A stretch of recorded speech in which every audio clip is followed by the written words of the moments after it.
राजस्थान का छोटा सा गांव बलिया, जहां का हर शख्स एक दूसरे से वाकिफ था। बहुत समय पहले इसी गांव में एक घड़ी साज लखनपाल घड़ियों के मरम्मत के लिए बहुत मशहूर था। कैसी भी घड़ी हो, कितनी भी पुरानी हो, वो चुटकी में ठीक कर देता था। बलिया गांव में एक सेठ बनवारी लाल को घड़ियों का बहुत शौक था। उसने अपनी हवेली में एक से एक नायाब घड़ियां लगवा रखी थी। कुछ मुगल जमाने की, कुछ उससे भी पुराने राजा महाराजाओं के समय की प्राचीन घड़ियों का संग्रह था उसके पास। उनमें से एक घड़ी उसके परिवार में पुश्तों से चली आ रही थी। सदियों से वो घड़ी खराब भी नहीं हुई थी।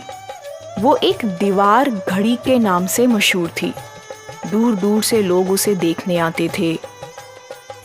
चंदन की लकड़ी से बनी सोने की तलवार के समान चमकती उसकी सुई, इतनी खूबसूरत नक्काशी उस पर हो रखी थी कि जो भी उसे देखता उसे कारीगर के हाथ चूमने का मन कराता था।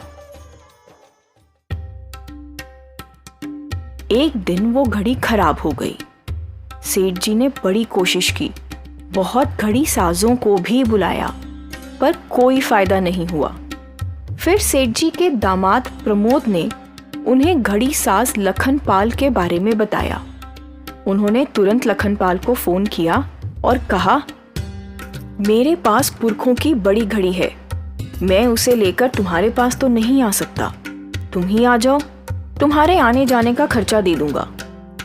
लखनपाल मान गया। उसने सेठ जी से कहा, सेठ जी, जिस तरह आपको घड़ी रखने का शौक है, उसी तरह मुझे घड़ी ठीक करने का। मैं घड़ी की मरम्मत पैसों के लिए नहीं करता। फिर भी आप इतना कह रहे हैं तो मैं आ जाता हूँ आपके पास कल। थोड़ा बताएं अपनी घड़ी के बारे में, क्या खराबी हो गई है। सेठ जी बोले, मेरी दीवार घड़ी है, उसके ऊपर का उल्लू जब से टूटा है उसने चलना बंद कर दिया है। बहुत कोशिश की पर नहीं ठीक हो पाई। लखनपाल ने कहा, क्या आपकी घड़ी के ऊपर अत्यम लिखा है?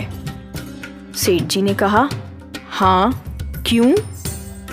लखनपाल बोला, सेठ जी, ये कोई आम घड़ी नहीं है, फिर भी इसे मैं ठीक कर सकता हूँ।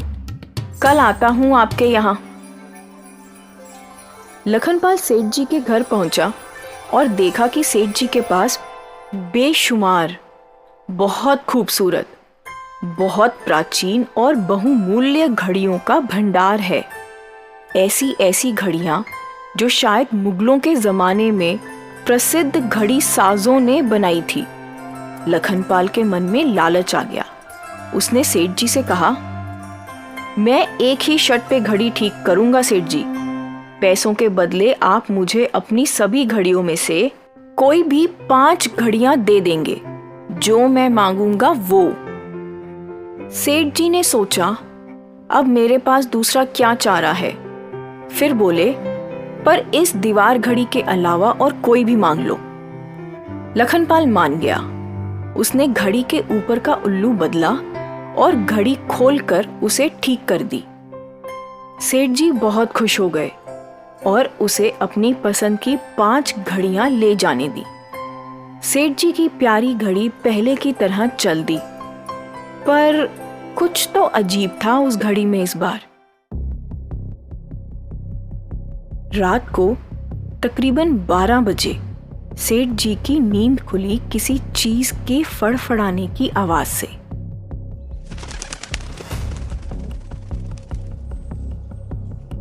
सेठ जी ने इधर उधर देखा, कुछ भी नहीं था। अपने कमरे से बाहर निकले। किसी चीज के फड़फड़ाने की आवाज थोड़ी थोड़ी देर में आ रही थी। आवाज को ध्यान से सुनते सुनते सेठ जी हॉल में आ गए। उन्होंने देखा, बड़ी घड़ी में लगे उल्लू के पंख बीच बीच में फड़फड़ा रहे हैं। आंखें भी हिलती हुई नजर आईं और ऐसा लगा जैसे उल्लू कुछ कहना चाह रहा है।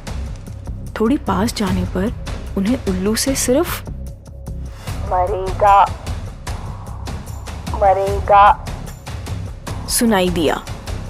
सेठ जी की सांसें रुक गईं। ये क्या बला आ गई है मेरे घर, ये सोचकर सेठ जी उल्टे पैर अपने कमरे में चले गए।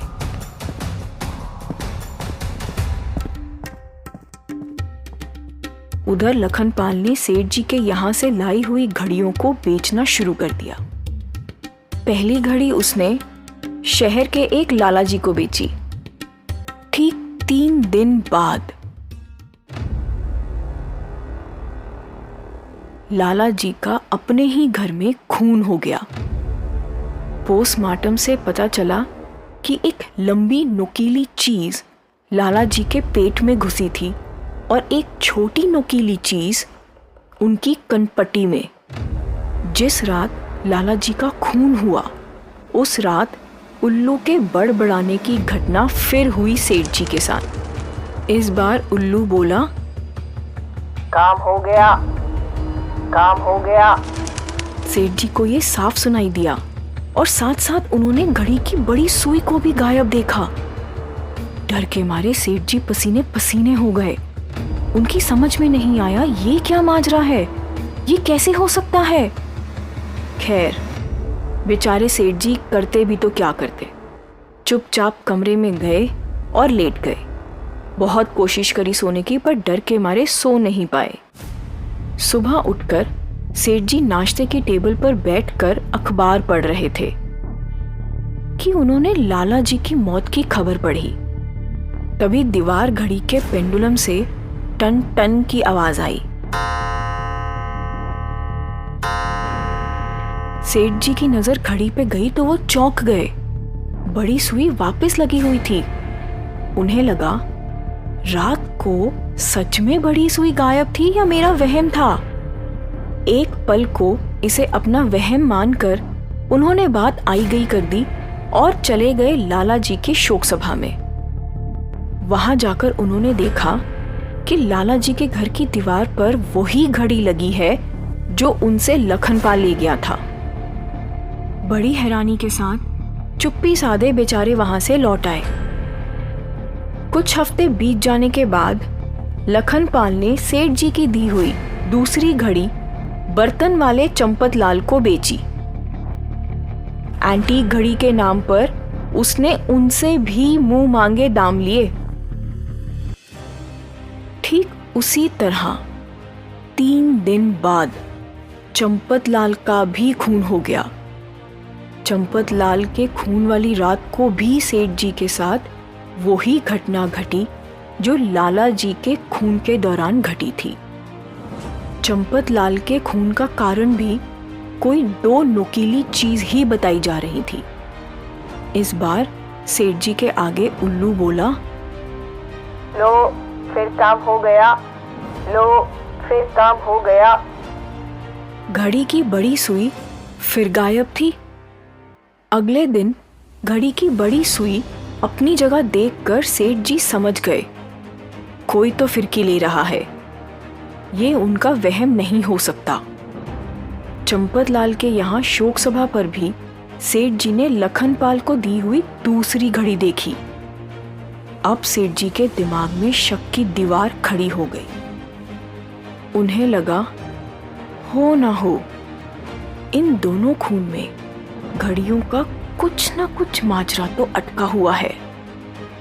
अभी ये मामला ठंडा हुआ ही नहीं था कि एक तीसरा खून भी हो जाता है। ठीक उसी तरीके से और ठीक उसी तरह सेठ जी के साथ खून वाली रात भी वही घटना घटती है। इस बार लखनपाल की बेची हुई घड़ी ने मिट्ठू मिठाई वाले की जान ले ली थी। उसकी शोक सभा में भी सेठ जी ने अपनी घड़ी देखी और चल दिए सीधा लखनपाल के घर उससे माजरा पूछने। लखनपाल ने पूछा, कैसे आना हुआ सेठ जी, घड़ी का उल्लू ज्यादा तंग तो नहीं करता? सेठ जी ने कहा, यार उस उल्लू ने तो मेरी नींद हराम कर रखी है, जाने क्या क्या बोलता रहता है। तुम निकाल दो उसको घड़ी से बाहर, मुझे नहीं रखना उसे। लखनपाल ने चौंक कर कहा, क्या बात कर रहे हैं आप सेठ जी, ऐसा क्या हो गया? उस घड़ी की जान तो उस उल्लू में ही है। वो निकाल दिया तो घड़ी खराब हो जाएगी। सेठ जी उसकी दुकान में कुछ खोज रहे थे। लखनपाल ने पूछा, क्या ढूंढ रहे हैं सेठ जी आप? सेठ जी ने कहा, लखनपाल, जो घड़ियां मैंने तुम्हें दी थीं, सब बेच दी क्या? लखनपाल ने कहा, हाँ सेठ जी, 3 तो मैंने आपकी तरह सेठों को बेच दी। एक आपकी पत्नी ले गई और एक आपका दामाद प्रमोद ले गया।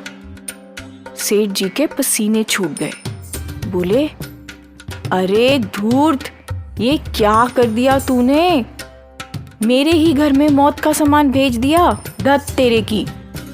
अगर मेरे घर में किसी को कुछ हो गया ना तो तुझे जान से मार दूंगा मैं।